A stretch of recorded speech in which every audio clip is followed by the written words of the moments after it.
Glória a Deus.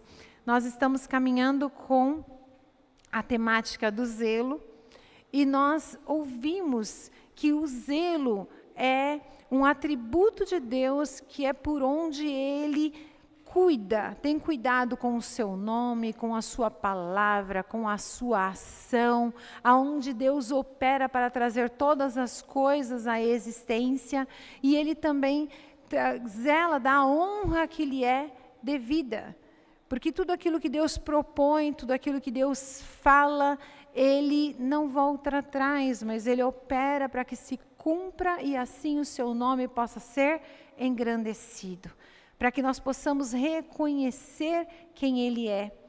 E Ele é tão zeloso, tão cuidadoso, que Ele faz cumprir cada uma das suas palavras para que seja revelado em nós a sua aliança continuada. O que é uma aliança continuada? Uma proposta que foi feita, que foi firmada e que não houve alteração com o passar dos dias, não houve alteração com a multiplicação dos pecados, não houve alteração com a mudança das gerações e com a operação do futuro nas nossas vidas. A cada geração as coisas são mudadas, são renovadas, mas nenhuma ação, nenhum poder nessa terra pode alterar a aliança que Ele firmou. Então é uma aliança continuada que nos alcança e ela acontece por causa do zelo. Esse versículo-chave, cada um exerça o dom que recebeu para servir aos outros, administrando fielmente a graça de Deus em suas múltiplas formas, uma afirmação registrada por Pedro, nos impulsiona a replicar o atributo de Deus. É um convite, uma motivação ao replicar, através das nossas vidas, esse atributo de Deus, aprendendo a utilizar de forma correta os dons que Deus nos confiou, conforme o propósito que é do Pai. Então, o propósito do Pai é que os dons que foram atribuídos aos seus filhos sejam utilizados para o benefício de outros, para serviço de outros. Então, o foco do Pai é que esses dons possam fluir no meio dos seus filhos, não para que eles tenham uma competição, compitam entre eles, não para que haja observação de quem tem mais ou quem tem menos, mas para que o corpo de Cristo, todos aqueles que creem, possam ser servidos. E aqueles que ainda hão de crer, também sejam servidos, sejam alcançados pelos dons. Será que nós podemos usar o dom de Deus para algo contrário ao plano dele?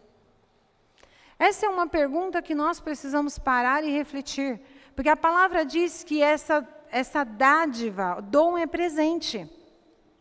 E como é gostoso receber um presente e utilizar o presente, não é verdade? Muitas pessoas recebem um presente, eu conheço algumas pessoas que quando ela recebe um presente, ela guarda, ela coloca em um lugar para que ninguém toque, ninguém quebre, para que não empoeire, para que não perca ali, não haja nada que possa perder o valor, tirar o valor daquele presente. Só que um presente, ele só tem sentido quando ele é utilizado. Porque ele, a cada momento que ele é utilizado, você se recorda de quem deu e por que deu. É uma afirmação de amor, uma afirmação de cuidado, de aplicação de um momento de zelo, de uma parte de algo que a pessoa tinha para agradar. Então, quando o Pai nos dá presentes, dons, a cada momento que esse dom é utilizado, Ele está reafirmando quem o deu, por que o concedeu e por que Ele confiou esse dom a você. A palavra de Deus fala que se nós formos fiéis no pouco, Deus nos colocará no muito. Então, o dom que é derramado sobre nós, se ele for colocado em prática, ele será o canal por onde seremos multiplicados nessa área. Nós teremos a multiplicação dos dons em nós. Amém? E é interessante, se o Senhor nos dá dons... Minha garrafa para mim, por favor. Se o Senhor nos dá dons e Ele quer que nós utilizemos, nós precisamos tomar cuidado, porque essa pergunta, será que é possível? Obrigada. Será que é possível nós fazermos o uso indevido do dom de Deus?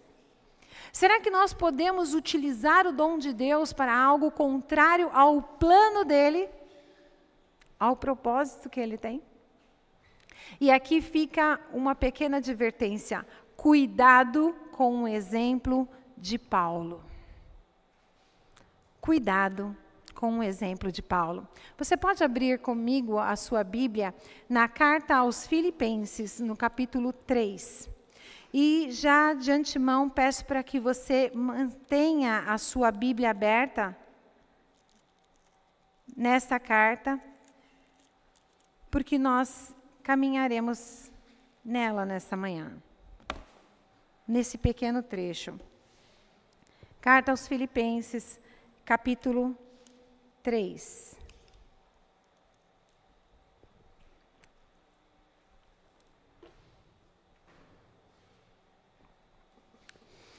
Quero ler com vocês, para começar, apenas um versículo, que é o 6º, que diz assim: Era tão zeloso que persegui a igreja, e quanto à justiça, cumpri a lei com todo o rigor.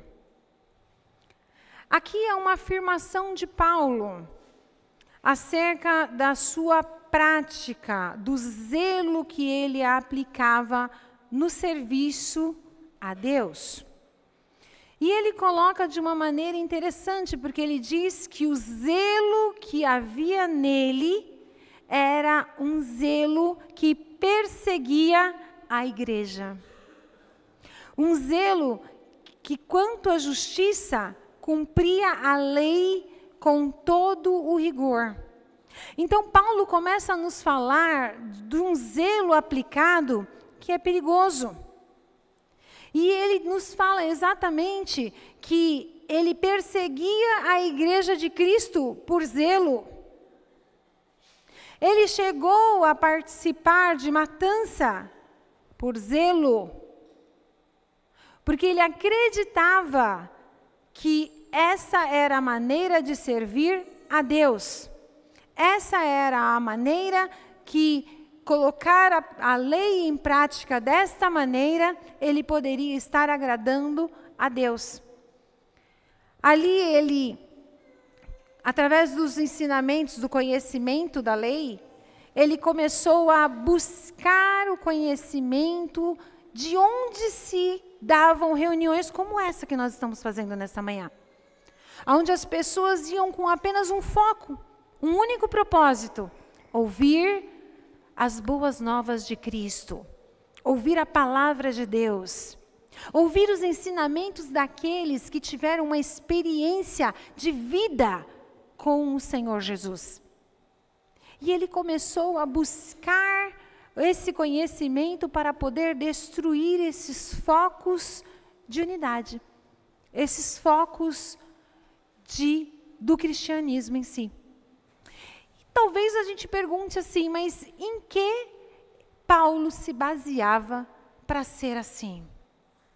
Porque quando nós começamos a ler o Antigo Testamento, e quando você vê os ensinos daquilo que precisava ser feito, de como o povo deveria servir a Deus, talvez nós cheguemos a um ponto de questionar o porquê que ele chegou a esse patamar.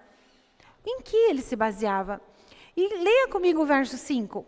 O verso 5 diz assim: declaração afirmada de Paulo: fui circuncidado com 8 dias de vida. Sou israelita de nascimento, da tribo de Benjamim, um verdadeiro hebreu. Era membro dos fariseus, extremamente obediente à lei judaica. Olha que interessante. Ele se baseava em qualidades que ele acreditava que lhe davam a permissão ou afirmavam na vida dele que ele poderia agir daquela maneira. Ele começa a falar de quando ele nasceu, das práticas que foram feitas na sua vida, de como ele foi estudioso das Escrituras. Quantas vezes ele se dispôs a ir para uma sala de aula para aprender? Quantos cursos ele fez? Aqui nós poderíamos dizer assim, quantas classes de discipulado? Quantos temas diferentes? Quantos níveis foram aplicados? E ele começou a achar que por causa disso, ele estava totalmente capacitado, vamos dizer assim, tinha recebido um selo de autenticidade para poder perseguir aqueles novatos que caminhavam pela fé, que estavam ali vivendo em base ao enunciado de coisas que iam de contraponto com tudo que estava determinado, não pela lei de Deus, mas pela religião em si. Paulo traz esse entendimento, e ele por si próprio confessa que por causa destas coisas ele praticou um zelo que perseguia a igreja de Cristo, que tentava destruí-la, exterminá-la. É interessante nós vermos que ele fazia uso do seu dom de uma maneira totalmente equivocada. Ele fazia uso do seu dom não para servir a igreja do Senhor, mas para destruí-la. Talvez agora no seu coração tenha nascido aí uma interrogação e fala, mas espera aí um pouquinho, Paulo ainda não estava dentro do propósito de Deus. Não estava? Ele dedicou a vida dele todinha a Deus. Como nós podemos dizer que ele não estava dentro do plano? Como alguém que se tornou, vamos dizer assim, o melhor aluno de Gamaliel. A palavra que nós acabamos de ler, o versículo, diz em uma afirmação pessoal, totalmente, extremamente aplicado e obediente à lei. Quem pode levantar a mão e dizer que é completamente obediente à palavra de Deus aqui? Ele trouxe essa afirmação sobre si próprio. De tamanho que era o zelo e dedicação da sua vida a Deus. E é interessante que o dom que havia nele, esse dom de entrega, esse dom de administrar as coisas de Deus, o conhecimento de Deus, esse dom de aprender, esse dom de ensinar e transferir, vivos na vida de Paulo, estavam sendo aplicados de um modo totalmente equivocado. Ao invés de ser a favor do povo de Deus, ele estava contra. Por incrível que pareça, Paulo servia um espírito distinto. Paulo servia um espírito que perseguia a igreja, um espírito contrário à igreja. Paulo servia o espírito da religião. E quão perigoso é esse espírito. É interessante nós vermos que Paulo estava fazendo um desserviço. Opa! Essa palavra existe? Existe. Desserviço. E a definição para desserviço é um serviço mal prestado. Não é um serviço não prestado.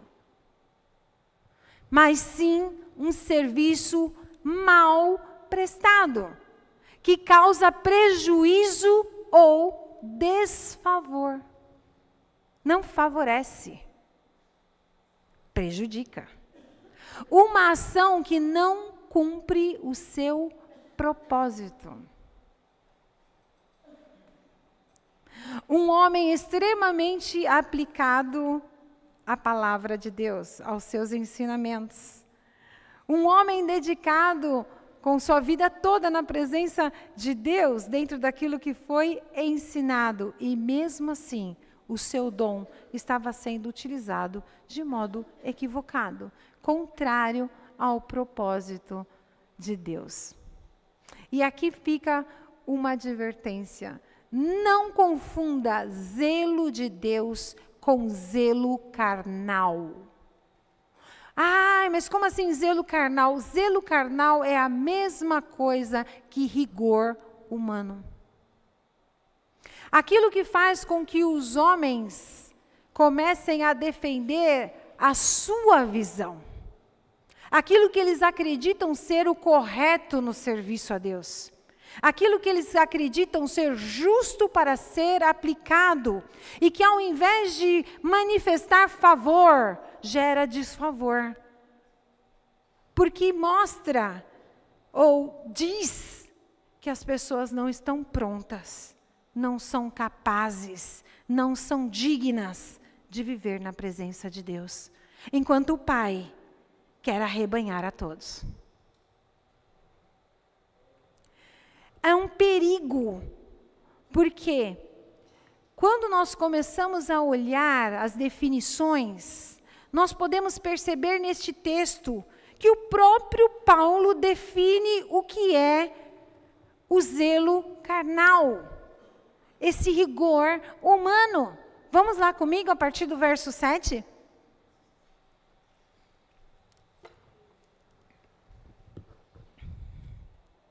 Paulo diz assim: pensava que estas coisas eram valiosas, mas agora as considero insignificantes por causa de Cristo.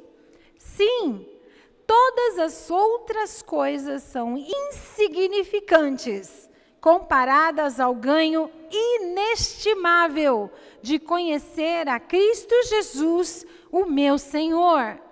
Por causa dele, deixei de lado todas as coisas e as considero menos que lixo, a fim de poder ganhar a Cristo.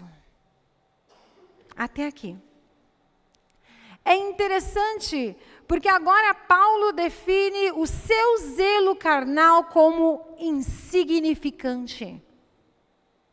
Tudo aquilo que ele havia aplicado uma vida toda, tudo aquilo que ele havia não apenas aprendido, mas reafirmado com suas práticas, tudo aquilo que gerava nele uma força, uma determinação, uma aplicação incomparável, ele agora diz que é insignificante. É tão interessante quando a palavra de Deus nos diz assim: negue-se a si mesmo.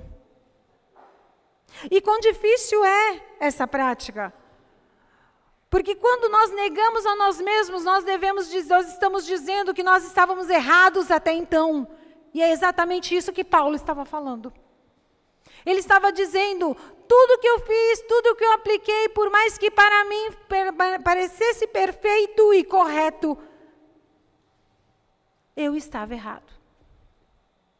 Tudo isso que eu zelei, guardei, que eu coloquei em evidência, que eu fiz questão de mostrar aos homens que me diferenciava deles, que me tornava melhor do que eles na comparação com os cristãos. Eu declaro agora que não tem valor nenhum. Que eu estava equivocado. Que estas coisas são insignificantes. O que é ser insignificante? É não ter significado, não ter valor. Entender que aquilo não é mais nada. Então é isso que nós somos chamados a fazer ao encontrar Cristo? Prossigamos com Paulo. Verso 9, vamos lá? No verso 9 ele diz assim: e nele ser encontrado. Vamos voltar uma vírgula? A fim de poder ganhar a Cristo e nele ser encontrado. Não conto mais com a minha própria justiça, que vem da obediência à lei, mas sim com a justiça que vem pela fé em Cristo, pois é com base na fé que Deus nos declara justos. Paulo agora define o seu zelo carnal como injusto. Olha que impressionante. Ele declara que suas ações, suas afirmações, nada mais eram do que injustas. Ele agora fala de encontrar a Cristo, de conhecer a Cristo, melhor, corrigindo, conhecer a Cristo e ser encontrado nele. Não mais em uma religião, não mais em uma afirmativa, não mais em uma prática, mas na pessoa de Cristo. Na verdade absoluta de Deus manifesta na terra e revelada aos homens. Cristo, o Senhor, o Messias, o Mestre, o Salvador, o que cura, o que restaura. Ser encontrado nele. Paulo traz essa afirmação e ele diz: tudo que eu estava fazendo, tudo aquilo que eu estava me aplicando, a minha aplicação de vida era injusta, porque aquilo que eu fazia, que agora eu não quero fazer mais, era baseado em algo que não estava na justiça de Deus, porque agora por Deus, em Cristo Jesus eu me torno justificado. O Senhor me justifica. Ele me torna justo. A sua justiça me alcança pela fé em Cristo Jesus. E é interessante que a justiça nada mais é do que conformidade com a vontade dos padrões de Deus. Isso significa justiça na palavra, justiça, o sentido bíblico. Conformidade, ou seja, se colocar na forma, se adequar, se encaixar aos planos de Deus, à vontade de Deus, aos padrões de Deus. E não aos padrões dos homens, e não aos padrões da religião. Paulo agora está dizendo que ele estava saindo da caixinha. Olha que interessante. Paulo está saindo da caixinha. Aquilo que havia moldado ele dentro de um padrão para dizer a ele que ele não deveria se misturar com os demais, ou que ele não deveria deixar com que um mover, uma espiritualidade, uma experiência diferenciada fosse rotulada como verdadeira. Mas que tudo aquilo que era antigo, e tudo aquilo que os homens foram inserindo, porque é isso que a religião faz.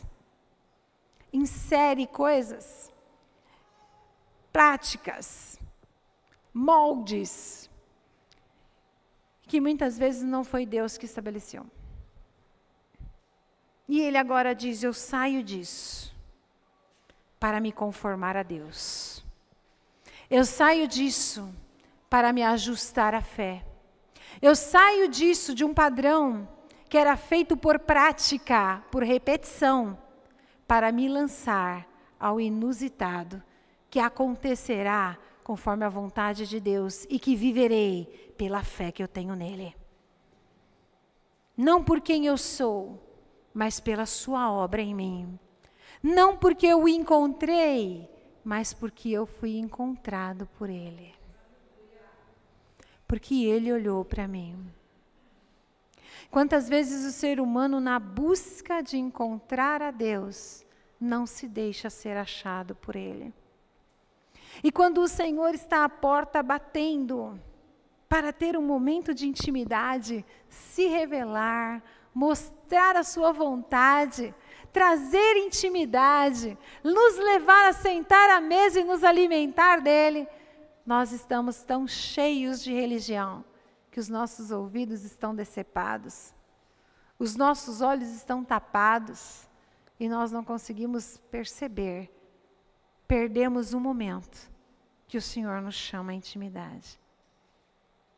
A palavra diz que se nós ouvirmos, aquele que tiver ouvidos e ouvir, o que o Espírito diz às igrejas, aquele que tiver ouvidos e ouvir, ele batendo a porta, mas que não fizer só isso, porque ouvir não gera ação se não houver disposição no coração, mas aquele que ouvir, se levantar e abrir a porta, esse viverá a diferença.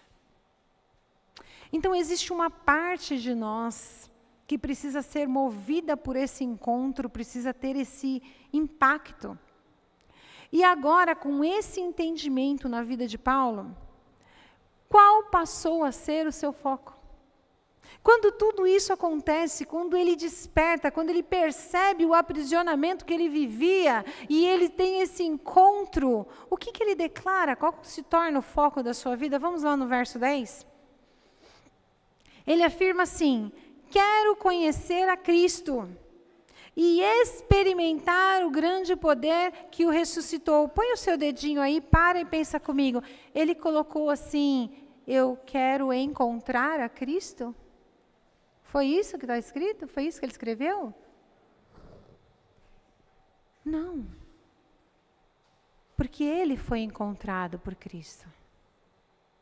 Cristo se revelou a ele, o encontrou. Em meio a uma das suas viagens de perseguição, Cristo o encontrou. Mas agora ele diz que ele quer conhecer a Cristo. Conhecer requer aplicação, requer tempo, requer vida. E vamos seguir. Então vamos lá. Vou começar do início de novo. Quero conhecer a Cristo e experimentar o grande poder que o ressuscitou. Quero sofrer com Ele, participando de sua morte, para que de alguma forma alcançar a ressurreição dos mortos. Então agora o foco de Paulo mudou. O foco de Paulo não era mais destruir a igreja, não era mais prender os cristãos, não era mais destruir os polos de reunião. Não era mais mostrar diante das multidões os seus carros cheios de prisioneiros da fé. Mas agora o seu foco é conhecer a Cristo. Lembre-se, ele já tinha passado pelo momento em que ele caiu. Ele já tinha passado pelos dias de cegueira. Ele já tinha sido curado e ele está dizendo aqui que mesmo agora servindo, mesmo agora já tendo colocado agora os seus dons ao serviço do Senhor, já tendo mudado daquela posição de zelo carnal, ele agora começa a dizer que ele precisa conhecer a Cristo. E às vezes nós queremos dizer assim: não, eu conheço a Cristo. Cristo é o Filho de Deus, é o Senhor. Você sabe quem Ele é, conhecer é diferente. E é isso que a palavra está nos dizendo. Paulo está dizendo que ele agora tem um foco de vida diferenciado, que ele vai aplicar a sua vida no conhecimento de Cristo. E sabe por quê? Porque ele já experimentou muitas coisas nesta vida, mas ele agora precisa experimentar o poder da ressurreição. Ele precisa experimentar o poder que ressuscitou a Cristo, para que um dia ele possa ressuscitar dos mortos. E a palavra de Deus nos fala que nós estávamos mortos. Em quê? Nos nossos pecados. Que nós estávamos em uma condição de morte, assolação.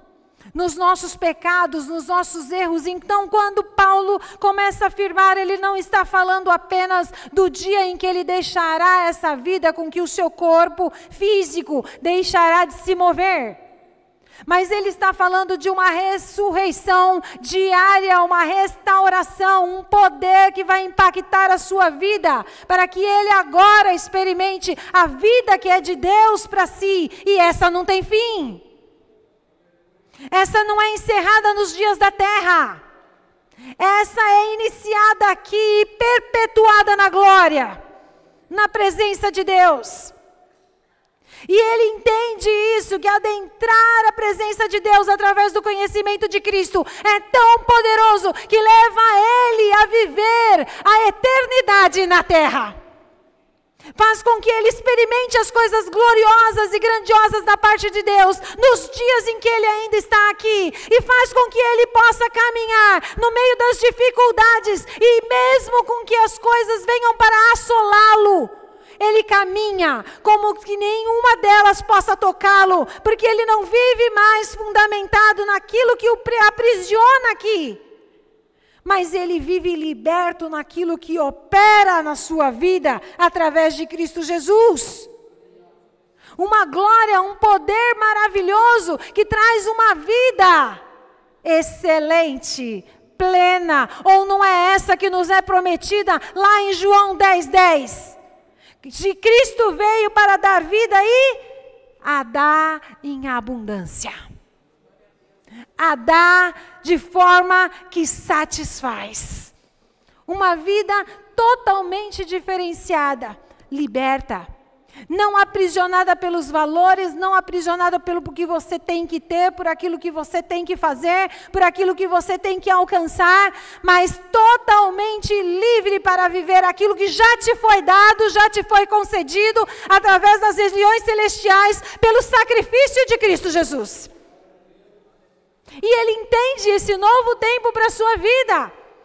E ele nos diz que agora o foco dele é esse. Eu preciso conhecer a Cristo. Não parece um paradigma? Aquele que está caminhando, aquele que está escrevendo cartas, aquele que está gerando filhos espirituais, aquele que está entregando a sua vida diariamente para que outros encontrem a Cristo, para que outros possam ser encontrados por Cristo, outros possam ser renovados, restaurados, libertos, dizer que precisa conhecer a Cristo. Se Paulo, na sua afirmação, diz que precisa conhecer a Cristo, e nós? E nós? Quanto nós precisamos conhecê-lo? Quanto essa verdade precisa alcançar as nossas vidas? Quanto precisamos ser impactados por essa verdade? Para vivermos o que Deus tem para nós. Precisamos entender que, ao contrário do zelo carnal, que mata, que persegue, que acusa, que aponta, como foi dito aqui na quarta-feira, que coloca rótulos nas pessoas, o zelo de Deus vivifica. O zelo de Deus é diferenciado. O zelo de Deus traz ressurreição. O zelo de Deus nos alcança nas áreas em que nós estamos mortos e nos vivifica. O zelo de Deus remove de sobre nós as pedras e os entulhos que foram estabelecidos, que foram colocados ou aceitos por nós. E nos chama a um novo tempo. E nos chama à vida que vem de Deus. Aqui nós estamos vendo Paulo dizer que é tempo de separar o passado do presente. Ui, como é difícil. Não é? Mas nós precisamos separar aquilo que aconteceu no passado daquilo que está nos sendo proposto agora. Precisamos entender que aquilo que já passou não pode ter influência e poder sobre nós. Não pode ditar as regras de quem nós seremos em Cristo, do que nós poderemos viver nele. Mas agora ele está dizendo que o que ele viveu é diferente daquilo que ele vive hoje. Então, meu irmão e minha irmã, aquilo que você viveu lá atrás, aquilo que você viveu há momentos atrás, não sei se você teve problemas, discussões nesta manhã, algo que te preocupou, te inquietou, te entristeceu. Não é aquilo que Deus quer que você firme a sua vida, mas Ele quer que você foque no agora. Naquilo que Ele quer despertar você para entender e poder viver. O passado não pode ser o seu cativeiro. O passado não pode ser aquilo que te paralisa. E como foi falado no domingo passado, oh glória, pastor Marcos disse assim: Deus tem a capacidade de esquecer o que eu fiz. Você pode repetir isso comigo? Deus tem a capacidade de esquecer o que eu fiz. Oh glória, não é maravilhoso isso? A palavra diz que o Senhor lança lá no esquecimento os seus pecados. Mas eu quero trazer uma verdade para a sua vida hoje.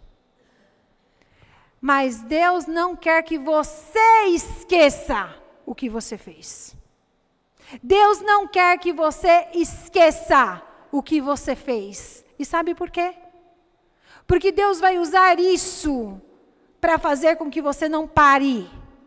Deus vai usar essa memória, esse entendimento, para que você possa prosseguir, para te ajudar a prosseguir, para que seja um canal de mudança, um canal de busca, de libertação e restauração para a sua vida, da novidade que Deus tem para você.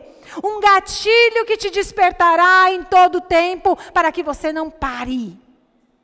Para que você não pare, para que você não desista. Quantos estão buscando amnésia espiritual, irmãos? Isso é um perigo. As pessoas não querem lembrar daquilo que viveram, não querem lembrar das experiências que tiveram. Muitos dizem assim: depois que eu desci nas águas, eu já não lembro mais nada do que eu fui, nada do que eu fiz. E isso é perigoso. Sabe por quê? Porque muitas vezes esse é o momento do start, pá, do zelo carnal. Isso é perigoso. Muitos dizem que o problema do crente é que ele tem que voltar no primeiro amor. Já ouviu isso? O problema do cristão é que tem que voltar aos tempos do primeiro amor. Quantas pessoas falam isso? Naquela época a gente era mais dedicado. Naquela época a gente fazia. Naquela época, muitas vezes, o que acontecia naquela época é que você precisava reafirmar que você virou crente. Então você buscava saber, buscava tentar fazer, ficava lá, porque assim, eu preciso mostrar que eu virei crente. O que é que Paulo fazia? Ele não tinha que mostrar a sua fé? Ele não tinha que demonstrar para as pessoas e confirmar toda a aplicação da sua vida, afinal de contas ele servia a Deus? Só que dentro disso, muitos começam a afirmar aquilo que eles gostam, aquilo que lhes condiz, aquilo que eles concordam. E o período da conversão pode ter sido apenas uma mudança de religião, uma mudança de hábitos, e não a Cristo, não uma conversão verdadeira. E nisso você acentua o que você gosta e o que você não gosta. Eu acho que para quem serve a igreja tem que ser assim, assim, assim. Eu acho que a pessoa tem que fazer isso, aquilo, aquilo outro. Quantas pessoas não deixaram de frequentar uma casa de Deus porque alguém chegou e cutucou nela e falou: olha, você se converteu, a partir de hoje você não pode andar do jeito que você anda. A partir de hoje você não pode se vestir mais assim. Olha, hoje você recebeu Jesus, né? Então eu vou dizer para você: não faça isso, não faça aquilo, não faça aquilo outro, não faça aquilo outro. Você já ouviu falar disso? Você já passou por isso? Muitas pessoas querem fazer a obra do Espírito Santo. Deus não deu autoridade ao homem para fazer isso. Quem convence o homem do pecado é o Espírito Santo de Deus. E é por isso que ele é promessa para aqueles que se convertem a Cristo. Quando você recebe Cristo, olha, presta atenção. Quando você é encontrado por Cristo e o recebe. A palavra diz que ele não nos deixaria órfãos, mas ele enviaria um Consolador. E esse Consolador ensinaria tudo aquilo que ele disse. Traria memória. Então, uma obra que vai trabalhar e vai trazer entendimento na pessoa para que a transformação ocorra de modo sadio e eficaz, para que ela possa permanecer nos caminhos do Senhor. Não um zelo carnal que aponta e diz que, olha, a gente aceitou você até agora, porque você ainda não tinha se convertido, mas agora ou você muda ou ninguém vai te aceitar. Não era isso que Paulo estava fazendo? Não era isso que muitos estavam tentando fazer quando se juntavam ao grupo de cristãos para dizer a eles que as práticas da lei deveriam ser adaptadas ao seu culto de fé? Que eles precisavam se ajustar, voltar à prática da circuncisão, guardar os sábados, mesmo sendo eles aqueles que estão vivendo as novidades de Cristo Jesus?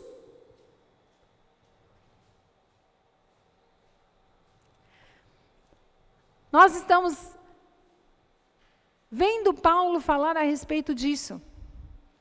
E de mudanças de hábito que precisam ser tomado cuidado para que uma conversão verdadeira aconteça. Às vezes a gente se convence que é crente. Não quer dizer que o sejamos. Ou mais, a palavra de Deus diz que crente até o diabo é. Porque ele crê em Cristo. Agora, ser cristão é diferente. Porque para ser cristão você tem que negar a si mesmo. Paulo seguia a Deus. Paulo cria em Deus. Mas para ser cristão, ele precisou negar a si mesmo. Abrir mão de tudo aquilo que ele carregava. No zelo, Deus não nos fulmina por isso, amados. Nós erramos, nós queremos fazer a obra do Espírito Santo, nós queremos dizer às pessoas o que é certo, o que é errado, queremos moldar as pessoas e muitas vezes não estamos moldando a Cristo. Nós estamos moldando as pessoas a nós mesmos. Queremos que elas se adequem ao nosso pensamento de como é certo servir a Deus. E Deus, no seu zelo, não nos fulmina por isso. Não nos extermina por isso. Mas Ele começa a nos ensinar. E Ele vai nos provar para que nós coloquemos em prática os seus ensinamentos. Então Deus nunca vai abrir mão de provar os seus filhos. Cada palavra que sai da nossa boca, o Senhor vai provar se ela é verdadeira ou não. Ele vai colocar lá a prova.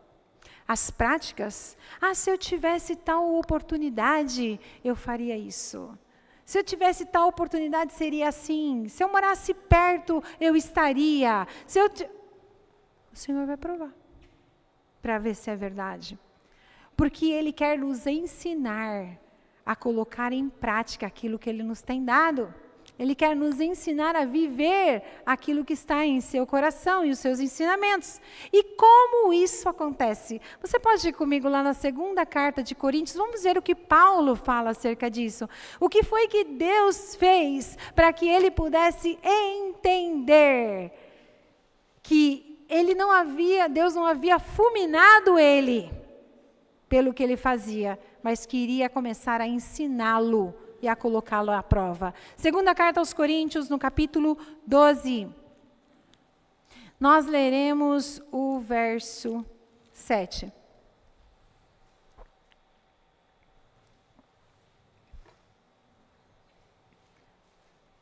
Paulo nos mostra aqui como Deus estava fazendo isso. 12, verso 7, diz assim: ainda que eu tenha recebido revelações tão maravilhosas. Vamos voltar no verso 6, para poder entender. Se quisesse me orgulhar, não seria insensato de fazê-lo, pois estaria dizendo a verdade. Mas não o farei, pois não quero que ninguém me dê crédito além do que pode ver em minha vida ou ouvir em minha mensagem, ainda que eu tenha recebido revelações tão maravilhosas. Portanto, para evitar que eu me tornasse arrogante, foi-me dado um espinho na carne, um mensageiro de Satanás para me atormentar e impedir qualquer arrogância. É interessante, né? O espinho na carne. Paulo nos fala que foi-lhe dado um espinho na carne. E quanta conjectura nós já ouvimos a respeito disso. Mas hoje, esse espinho representa uma prova que Deus está cuidando da vida de Paulo. Paulo está dizendo que aquele espinho foi colocado para que ele não se desviasse, para que ele não se tornasse orgulhoso, arrogante, prepotente por causa das suas experiências. E ele está relatando das grandiosas visões que Deus havia dado a ele. E ele começa a dizer, mesmo tendo tido qualquer experiência com Deus, não quero me orgulhar além daquilo que eu posso transmitir, da mensagem que vem da parte do Senhor. Daquilo que vocês podem ver em minha vida em forma de testemunho, de dedicação a Deus, de aplicação a Deus. Por isso, Deus me deu um espinho na carne. Sabe, nós dissemos que dom é um presente, não dissemos? Mas aqui também lhe foi dado um espinho. Foi colocado em sua vida como manifestação do zelo de Deus, do cuidado de Deus em sua vida. Deus estava zelando para que Paulo pudesse continuar firme, para que o mal que subiu a sua cabeça, e eu ensinei aqui no profético, todos sabem, o problema é assim, né, gente? Nasce aqui, sobe para cá, e aí fez porcaria. Nasce aqui, o coração do homem é enganoso, sobe para a cabeça, já era. E aí a pergunta é, como é que nós estamos? Paulo havia caído, a sua decadência foi exatamente porque nasceu o zelo em seu coração, subiu para sua cabeça e ele foi extremo. E Deus agora coloca um espinho na carne dele para que ele não faça a mesma coisa. Para que ele não sucumba novamente. Para que ele não se torne orgulhoso das coisas de Deus. Para que ele não comece a se exaltar e se torne arrogante porque teve qualquer experiência com o Pai. Mas para que ele entenda que aquilo que foi acrescentado em sua vida é apenas para servir aos outros. É para servir aos irmãos. Ele é um mordomo que tem uma bandeja em sua mão e o seu dom é a melhor oferta que ele entrega a todos com os quais ele pode conviver, ou que Deus colocou em seu caminho. Um mordomo. O espinho na carne, ele é dado por Deus como uma prova do cuidado dele para conosco. O espinho mostra que Deus está zelando por nós, pela sua graça. E porque ele nos faz lembrar de quem nós somos, de quem nós éramos e da onde ele nos tirou.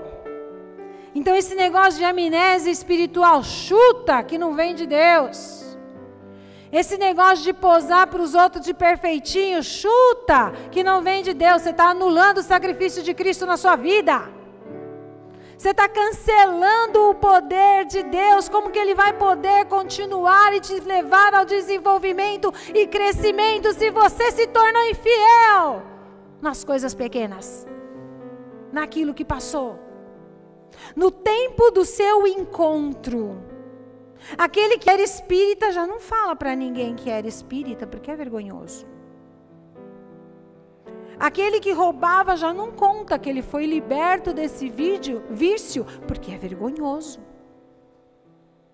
Aquele que tinha problemas na sua área de intimidade, já não fala mais e nem reconhece, porque é vergonhoso. E nisso nós estamos entrando num zelo carnal e não aprendendo do zelo de Deus. Porque o zelo de Deus engrandece a Ele. E nós diminuímos. Nós diminuímos. Deus, Ele é maravilhoso e opera grandes coisas no meio do seu povo. O espinho, ele lembra da sua debilidade, da nossa debilidade. Daquilo que somos fracos. Sabe para quê? Para que você não fique focado na debilidade dos outros. Lembra? Ao invés de você falar do cisco no olho do teu irmão, tira a trave do teu olho. Você é tão débil quanto ele. É isso que a palavra está dizendo. Você tem tanta debilidade, ou até mais, do que ele. Foca em você. Olha para você.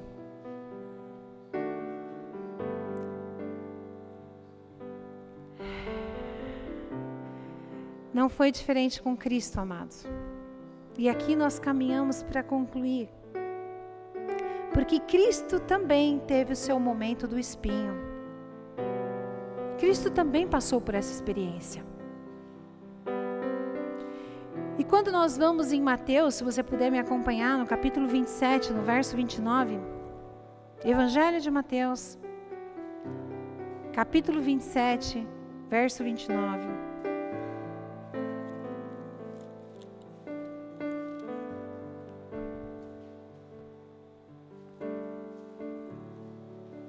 Naquele momento, enquanto ele estava ali, pós-julgamento, condenado,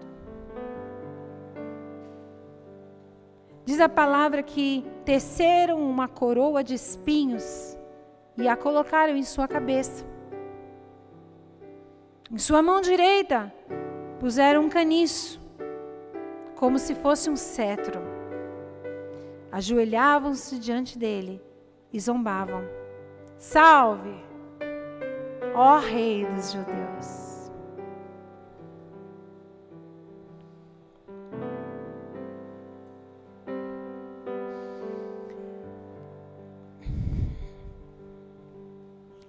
Jesus recebeu uma coroa de espinhos.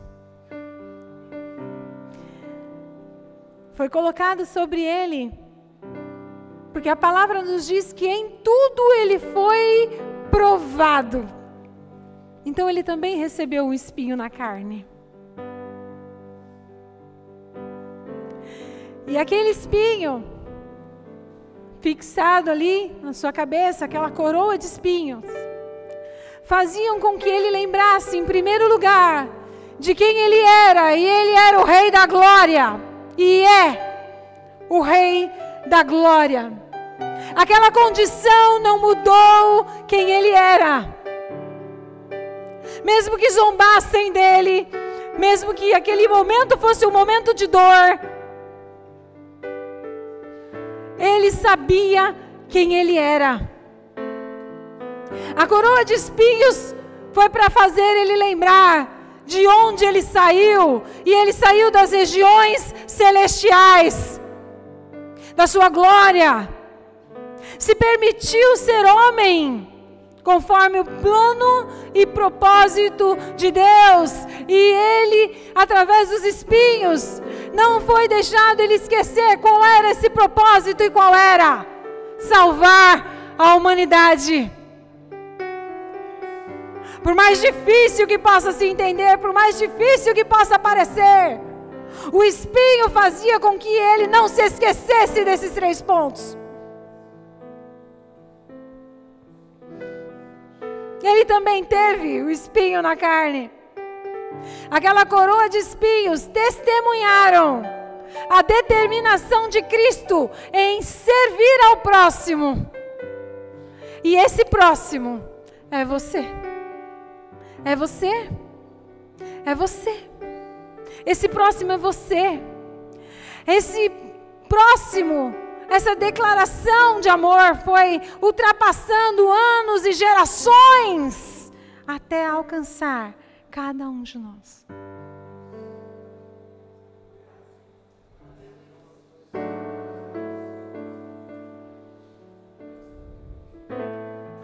Talvez você tenha percebido, como Paulo, que há um espinho na sua vida.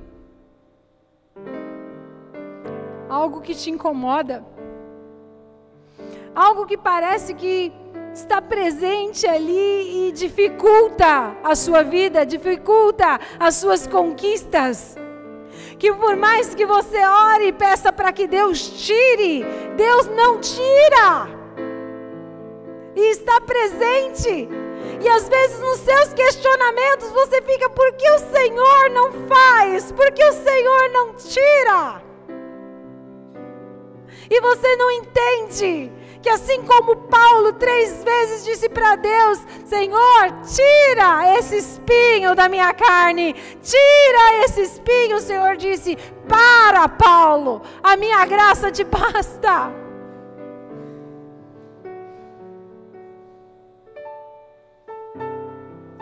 Paulo não tinha entendido que aquele espinho tinha um propósito. Era uma manifestação do zelo de Deus para que ele não se perdesse. Talvez você esteja na mesma condição. Não entende que esse espinho é uma manifestação, uma prova que Deus está cuidando da sua vida e não quer que você se perca. Não quer que você sucumba. Talvez não quer que você volte atrás às suas práticas antigas. Porque o seu coração é terra que só papai sonda.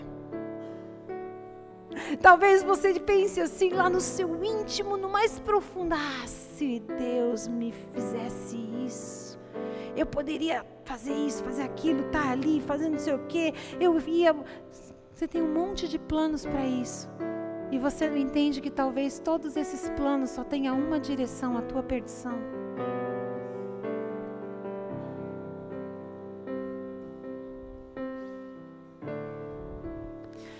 Deus não quer que você esqueça quem você é.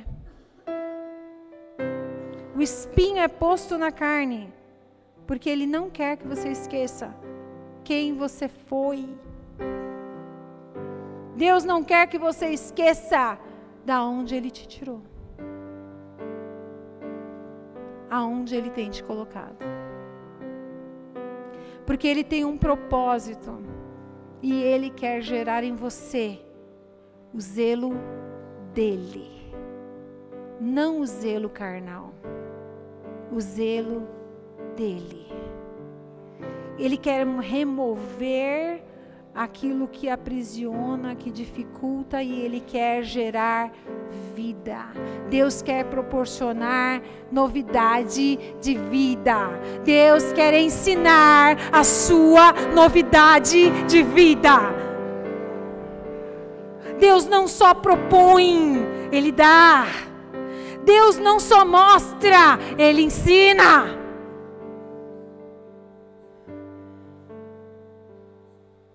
Deus não te coloca diante de algo para você ficar olhando, vislumbrando e desejando para o resto da tua vida. A gente brincava, né, da televisão de cachorro, sabe? Os franguinhos virando lá e os cachorrinhos. Eu tive uma experiência triste na minha infância, de ser levada àquilo que mais eu queria. Sabe, quando alguém te pergunta, o que você quer? E quando você compartilha isso, compartilha a essência, o desejo do seu coração, a pessoa te leva até, e quando chega lá fala, olha, você só vai poder ficar olhando porque não vai dar para eu te dar. Não posso fazer isso por você. Eu tentei. Não alcanço. E isso é demasiadamente frustrante.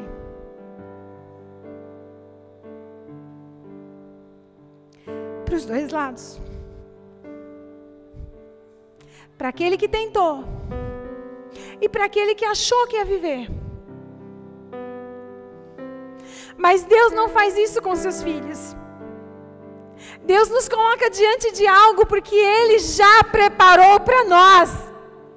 Ele nos convida a abrir os olhos, a remover as vendas que foram colocadas em nosso coração, porque Ele tem um plano maior para nós e Ele nos chama a despertar, a acordar, porque a hora é chegada. Porque a hora é chegada.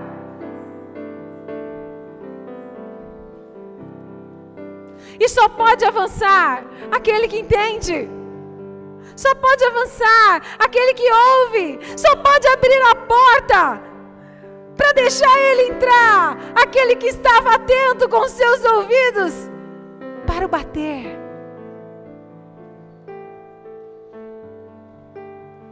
Para o som das batidas do Senhor. E Ele ecoa nessa manhã para contigo. Ele ecoa para com a sua igreja nessa manhã. Ele ecoa porque Ele tem um propósito.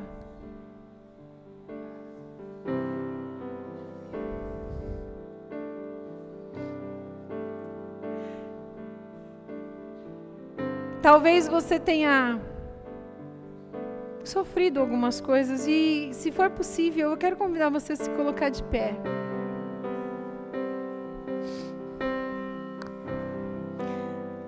Nessa manhã, se colocar em pé, não é simplesmente para que você se mova um pouquinho, talvez para que você não fique